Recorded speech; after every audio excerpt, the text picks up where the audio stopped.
Nearly a third of Colorado's general fund goes to the Department of Healthcare Policy and Financing, which is in charge of our state's Medicaid program.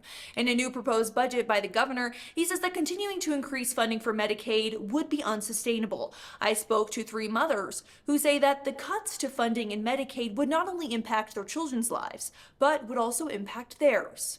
When you have someone who needs care 24/7 and you have to be alert, like you can't just, he's not just oversight. I don't have that extra energy to put on anything else but what is happening with my son. It's difficult to explain and to describe the constant stress of managing everything, not just the physical care, but everything else.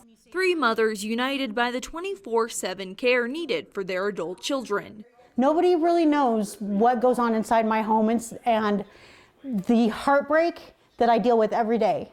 The heartbreak of knowing that my child will never have a normal life. They say cuts to their health care from Colorado's Medicaid program have already begun. My daughter has medically qualified for skilled nursing for 11 years, and we heard last month that all of her skilled nursing was completely denied. But that isn't the only change.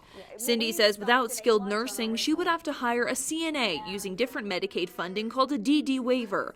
But it's easier said than done. So on the DD waiver, you cannot have a CNA. They're saying CNA level care is embedded in the daily rate. The daily rate for 24/7 care is not close to minimum wage.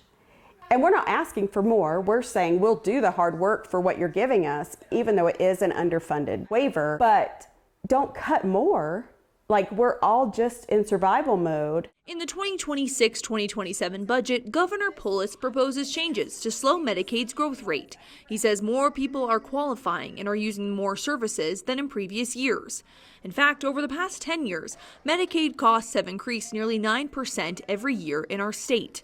The proposed change for the next year would increase funding by 5.6%, rather than the projected growth of nearly 12%. But we're still talking millions of dollars. Come live a week in our lives. Like, come stay for a week and see what it takes to take care of these kids. It doesn't get any easier. It doesn't get any easier. When you have a child who we're going to get through this phase, there's light at the end of that tunnel. There's no light at the end of the tunnel. We are where we are. For these women, caretaking isn't just a 9-to-5 job. It's their whole lives. It's like our worlds just get smaller and smaller the more you take away from the support. There isn't a specific date that the budget has to be approved, but any requests for change have to be submitted and finalized by January 2nd. The budget itself will start on July 1st, 2026. In Colorado Springs, Liv Wood, News 5.